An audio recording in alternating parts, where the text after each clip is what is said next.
Maayong adlaw sa inyo guys, subo na lang gyapon ta sa live. So sayo sa kabuntagon, baklay lang gyapon ta guys kay karon magong adlaw nga schedule ang barko nga inaog na diri sa dry dock. So ning agi na gid mi diri gamay aron mabidyohan. So kaning barkuha manggod guys mo ni atong giani-anhi atong mga miaging semana kay mga job order. So ning agi ra ta guys, video na to gamay kay baklay na pud mi padulong dito. Baklay ra gyapon ming kuya guys, sa unahan ra manggupuno siya. So una gid mi sa ilaha kay kamay may mudawat nila og lubid, pero makita nimo na yung barkuha guys, kara-karaan na ni, pero paggawas niya sa dry dock nindot nagigay siya pintura. So fast forward lang nato ning video guys kay medyo taas-taas gini siya, kay ang purpose manggod namo ngano ning anime report manggod nila nga ang fuel tank nila gisulod og tubig. So mao ning naami dire ginagka-plaster aning barko guys. So okay na, secure naman tanan guys. So ni sulod na ko ani nga time. So dire sa engine room guys, ato pong ipakita na ko sa inyo nga kaning engine room aning barko. Pero kaning barko guys, karaan na jud kayo, pero goods gyapon ni siya kay dire man ta nakakwarta. So atong unang ipakita na ko sa inyo guys kaning gaming engine niya. So 8 cylinder gini siya, pero gamay-gamay ni siya guys, pero sulit ba ya gini, dugay-dugay na ba gini yung barkuha 1967 or 1965 maning barkuha. Pero goods ra gyapon ang tanan guys, pero kalat kini kay gikan man guni sa dry dock, daghan nga yung karton. So bag-o man guni nilang map, gibutangan nila karton para dili na magipug kayo kay siya mabuling. So ang ipakita nako sa inyo guys, so atong concern dire ug atong content ha. So ano yung atong content guys, so karon naabot na ko diri guys. So sulod dayon ko diretso sa buoy tank, kay ang ilang man kong fuel tank nila naatip diri pod sa sulod sa buoy tank. Kumbaga na wind tank siya, ang center niya fuel tank. So ako dayon nang gi-check diha guys, tan gitan-aw na ko kung sa gi senaryo o kung sa gi problema ginila anang tangkeha nga anong nasulod. So ning adto ko nila sa chief engineer, ingon daw siya ning crack. So ning testing ginako ako ging giadtos didto kay aron materes ginatog unsay problema. So nakita na ginato ang crack guys, pero tan-awon man gud nimo sa layo di gini siya maklaro, pero dul ito nimo maklaro gining kraka. So nagingon ko sa tropa nga tabangi ko niyo baklas aning tubuha kay lisod jud kayo ang plastada kasi ilalom pa gyud tikungkong kita guys, pero wa tay mahimo pagkayangan lang ginato ni nga tarong gini problema ha. Kay gahiong kayo, so yung anha ko nila ato na lang gikating ang tornilyo para matangtang na ginang tubuha. Dayon gidritso gid na ako nag-grind kanang mga crack diha niya aron makita ginato ug asan taman ang ihang crack para ma-welding ginatog sakto gyud nga aron di na gid siya mag-crack kay kaning fuel magud perting mahalay na masagulan og tubig. So ipakita nako sa inyo ha guys, mao na gini siya crack, taas-taas gini siya.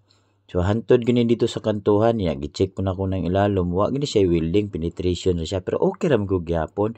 Kaning kanto magud guys, o di ginato na siya mag-grind, diha kita mara maglisod gitag welding, pero sige lang ato lang ginapangitag pamaagi para ma-welding lang ginato aron ma-resolba gining kraka.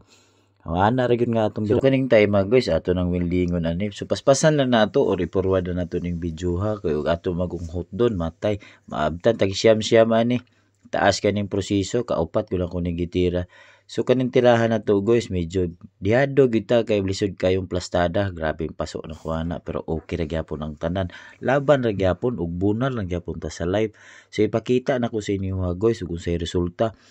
So guys, ito yung nag-crack. So ito na yung nag-crack sa fuel tank. So fuel tank to, fuel. So nag-crack dito, stress na to kasi daming binaklas dito sa loob kaya nag-crack. So ito yung unang daan natin. So pangalawang daan natin yan. So apatin natin, pangatlo dito, pang-apat dito. Para sulit-sulit kasi wala na. Stress na itong bakal na to. So yun yung pangalawang tira natin. Unang tira natin. So goods na goods guys. Yan yung crack dati. So tinira natin, fuel tank. Thank you. So na okay na ang first pass ug second pass. So banat na pud guys diri sa third pass na to og capping na to. Og ipakita po nako sa inyo ha guys kung say resulta. So nakakita makatong video na to sa kanto. So di ginato mag-grind pero nahimuan na gyapon na nato na og pumaagi guys nga maayo pagkatira nato kay fuel tank magaysulod ani. So mahal magig kayo, so lisod pud kayo mag-back job ta. So paningkamutan nato ang atong job order nga ang outcome okay kayo. Mo na ni guys. So guys, ulit na.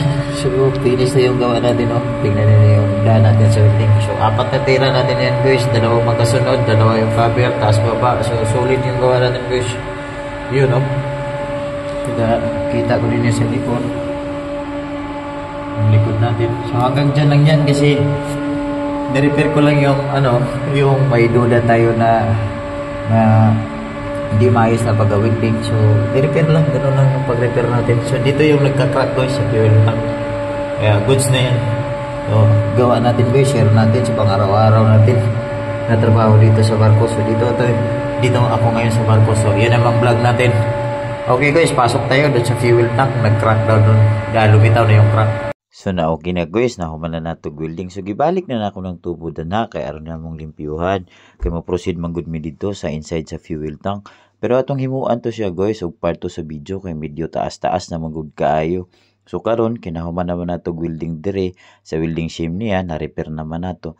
So balik na nato ng tubo. Kay kami niya ang mga kauban upat gud mi kabuok ana kay nag-firewatch sa pikas-pikas tangke pero wa na ko napakita ninyo kay gumikan nga wala tay videographer. Pero at least nakita ninyo guys nga nahuman na, balik na tong tubo. Kay kitay mo baklas, kita po'y mo tao, din na mga kauban na to, kita gani si kuya diya nang nilhig gani. So, kung naabot ka ng video guys, salamat kayo. So, na-finish na gini, o tapos na gini sa outside, sa fuel tank. Maraming salamat guys, thank you.